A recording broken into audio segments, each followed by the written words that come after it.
everyone, it's Saber from HR Images. In today's video, we'll be doing a side-by-side comparison with the Samyang 2470 versus the Sony 2470 GM Mark II. So stay tuned.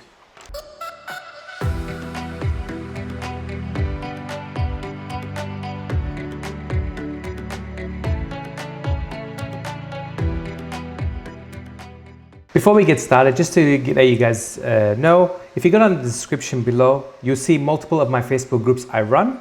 A lot of them are dedicated genres as well as a dedicated Sony group. So feel free to check out the groups below, join them. I'm constantly active in there. It'll be great to see you guys. With this video, I'm going to try my best to get straight to the point and keep it short. Now, I've also have in the description time frames of each category. So for example, bokeh, sharpness, focus, etc, etc. So I'll have them. So if you do want to skip ahead, feel free to do so, or you're more than welcome to watch the whole video and to make an opinion for yourself. At the end of the video, do leave your thoughts in the description on what you think is a better lens, or if you've already bought one, let us know which one you bought and why you bought it. It'll be interesting to see what everyone's thoughts and feedbacks are.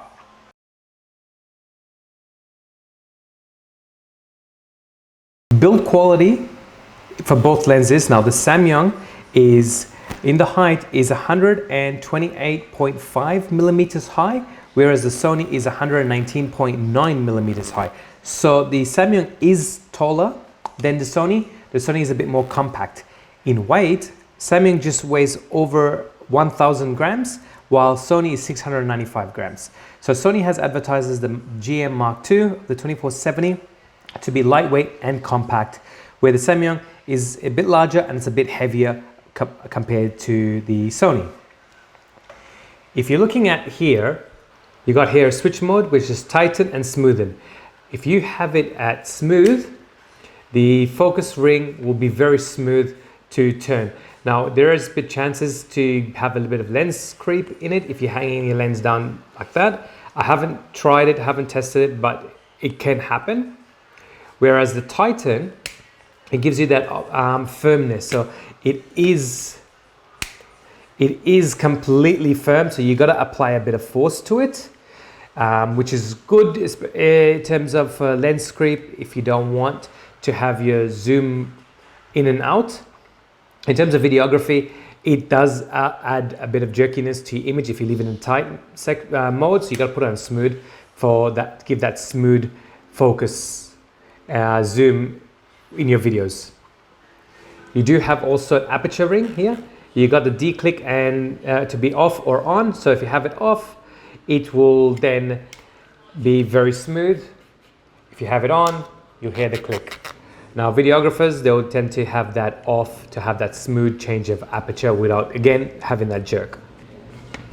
The Samyang, their focus ring has firmness to it. Now their focus ring is actually the firmness for their focus ring is actually in between of the Sony's smooth and firm, where Sony is giving you the two options, where Samyang is more sort of in between.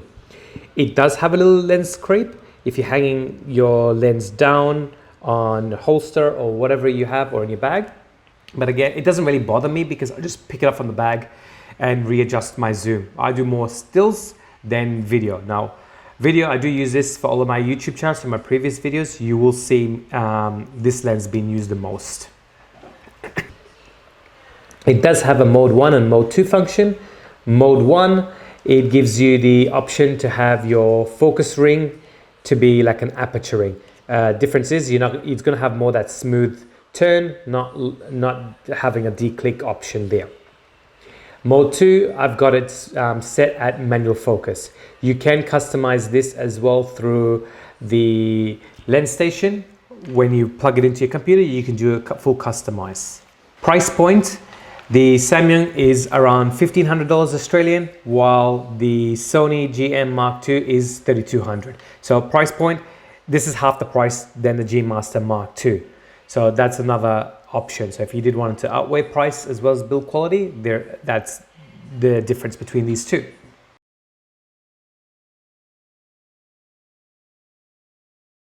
Now, eye autofocus.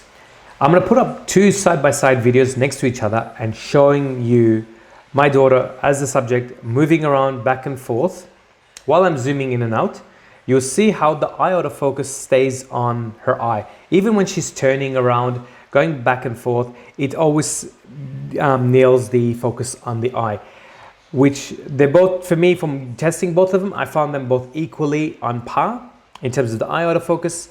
In perfect lighting condition, they've performed really well, both of these, without any issues, no struggle, and always seems to lock back on the eye when she turns around or moves.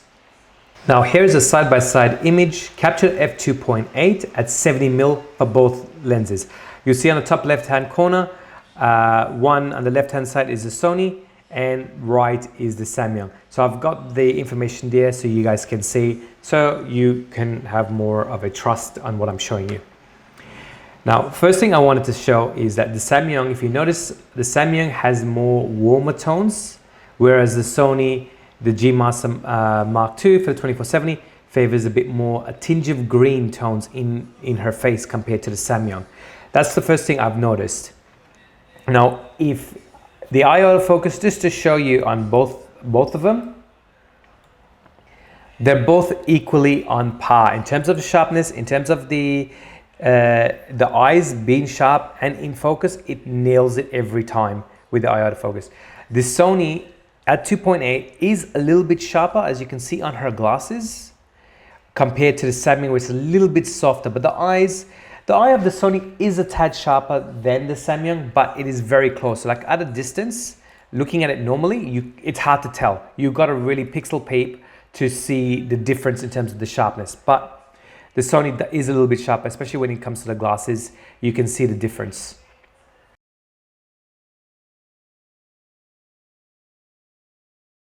Now with this next one, it's going to show you different zoom lens, so 24, 35, 50 and 70mm, showing you the bokeh. Now the bokeh balls in the background at 24mm. As you can see, my Vegeta, if you've watched Dragon Ball Z, you know the character. They're both sharp, both my Vegetas. The Sony on his eyes look a little bit softer than the Samyang, but more so, if you're looking at the bokeh balls in this 24mm, at the 24mm end of this, the GM Mark II has more of a rounder shape, whereas the Samyang is more in the hexagon shape. If we then go to 35mm, it starts to sort of, the bokeh size is very similar in both of them, but you still have the hexagon shape at 35mm, comparing it to the GM, which has more of a perfect circular sort of bokeh shape. You do have some bit of jaggedy edge on some of them, but not more like a hexagon shape as the Samyang. Now, here is at 50mm. Now 50mm is where the Samyang's bokeh balls have changed and becomes identical to the Sony. So they're both now at an identical shape with both of them. So now you can't tell the difference in terms of the bokeh. Whereas 24 and 35, you could see the difference between the two. And then now finally at 70mm. Again, their bokeh balls are similar in shape. You do have, some of them have that egg shape, whereas the closer ones to the figure is more of a rounder shape. So, but in terms of that, they're both very identical in terms of the bokeh. Now, the Sony at close distance gives you a 21 centimeter distance as the closest, whereas Samyang is 35. So these two are both the minimum distance for 24mm. So you can see how the Sony, you can get a lot closer. So it's great for a lot of detail shots for video as well as stills. Whereas Samyang at 24mm, it doesn't get as close. If you then now look at 35mm, 35mm gets in a bit more closer, but the 35mm at the Sony end is a lot closer. And obviously being more closer to the subject, you have a larger bokeh balls opposed to being further away from your subject. Now if we do the 50mm, now we're getting very close to the distance of the subject. So they're becoming equally close, very close, so that there is still a bit, you can see here, there's still a bit of a gap between his arms and his stomach area on the Samyang, whereas the Sony is a little bit closer, but we're getting very close to each other. Now the bokeh balls are becoming identical in terms of the shape as well, in terms of the size and the shape. Now if we do 70 mil now, we are extremely close in terms of the distance, and bokeh ball size and shape are very similar to the Sony. So that's showing you the side-by-side comparison in terms of their bokeh balls on both lenses at 70 mil.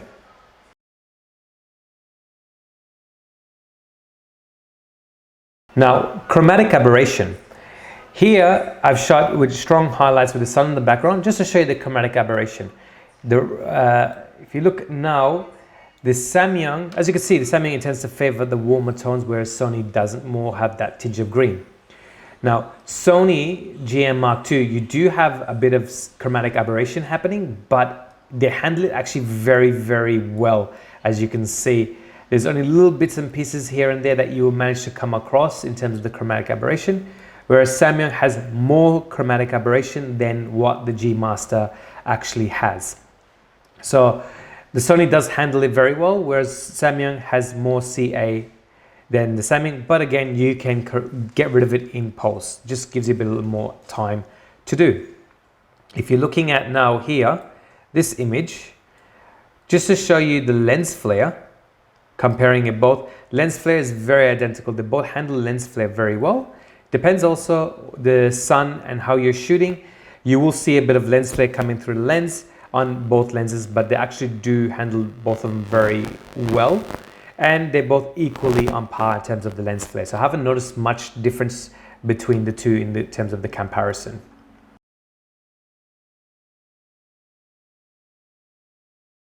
Now sharpness. Sharpness on both lenses in center. Actually, before I get to that, I'm just going to show you something here. On the left, the Sony G Master Mark II, you can see the line is very straight, whereas the Samyang has a 24mm bit of barrel distortion. Again, you can eliminate that in post using the lens camera profile in Lightroom, or you can manually remove it. But you do see a bit of barrel distortion on the 24mm end of the Samyang opposed to the Sony.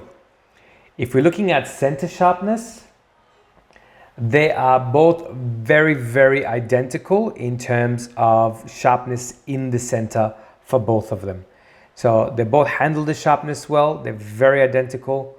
I haven't noticed any difference, and I'm actually very, very impressed in both lenses. Now, Sony in the corner actually is a tad sharper in the corner than what the Samyang is. You can see how the Samyang is a little bit soft, whereas the Sony is maybe a little bit sharper at 2.8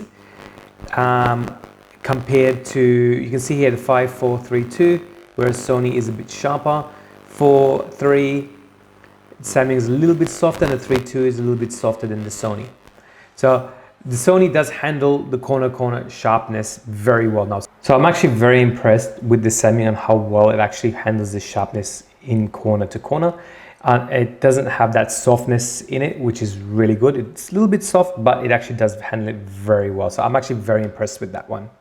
Now at 35mm, you've noticed now the Samyang, the barrel distortion is not there like it was on the 24mm. So 24mm end has the distortion, whereas the 35mm doesn't. If you're looking at center sharpness, comparing both of them, again, they're very identical, virtually the same. There's no difference in both of them. They actually handle center sharpness at 35mm very well.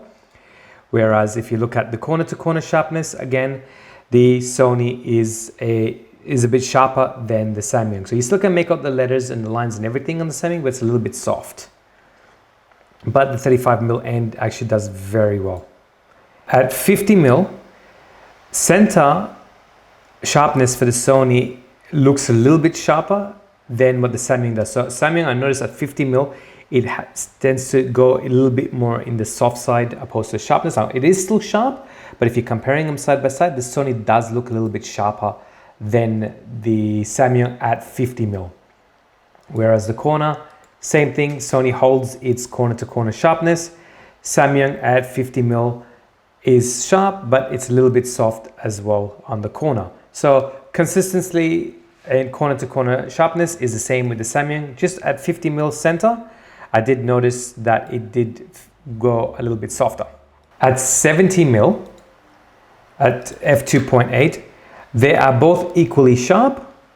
So it's only seemed to be the 50mm that changes in the sharpness in the center, but again, still has that little softness in the corner to corner compared to the Sony. So the Sony still retains the sharpness corner to corner as well as center, whereas Samyang, everything in the center is sharp except at 50mm end. It was the only thing that it was a little bit soft, but it's sort of hard. When you're looking at normal distance, you can't tell. You just got a pixel peep to actually see the difference. But corner to corner sharpness, Samyang does handle it very well, but just a little bit soft. Just to show at f4 on both of them, Samyang and the Sony stands to get more sharper, obviously, when you're stopping down, corner to corner.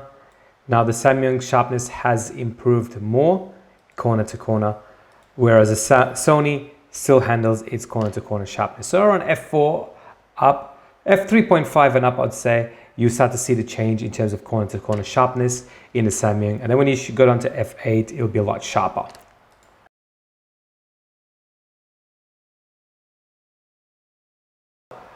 The follow focus with Sony and the Samyang parfocal is virtually the same thing. It's when you're zooming in and out, how well it tracks onto the subject. Now I've done two sets of videos. This first video side by side is my subject moving in, back and forth while I'm zooming in and out.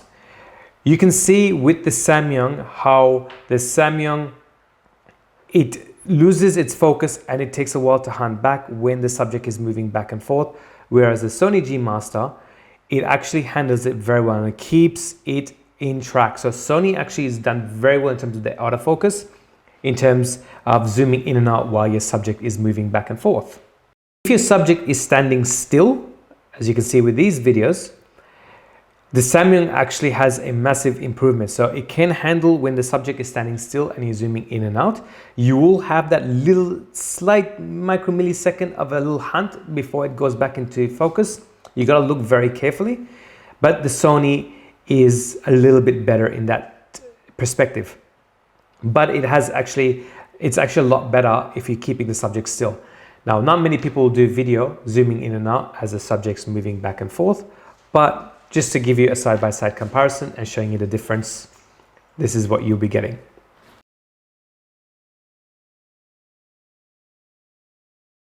Autofocus in daylight, looking them side by side, I couldn't tell a difference. They both focus very well, very quick, side by side in perfect daylight without any hunting, without any issues, nailing the subject, and it was very quick. I'm actually very impressed because they both, in terms of autofocus for stills, were very identical. In terms of low light, as you can see from this video, it still picks up very well on both in low light and in daylight. Now, in low light, if you notice when I was focusing on the back subject, it will hunt a little bit before it locks onto focus for both lenses. So they did perform equally at low light without any issues. Even that it will have a little bit of hunt, but it's still, I was actually still impressed in terms of low light that they performed equally well. Now that concludes my video for the side-by-side comparison between these two lenses. As you can see, sharpness in terms of the bokeh, they're very all identical. The focus is very identical to each other.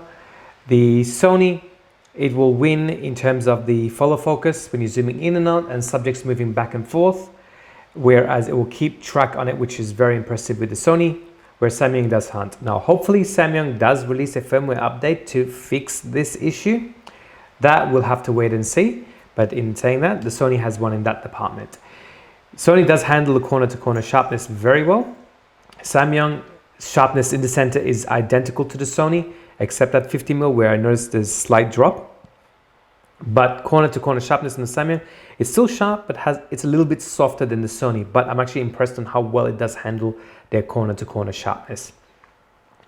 That is an overall conclusion of what I did find on each different setting. So again, please leave your thoughts in the description and let me know what lens you decided to go with or which one you already have and why.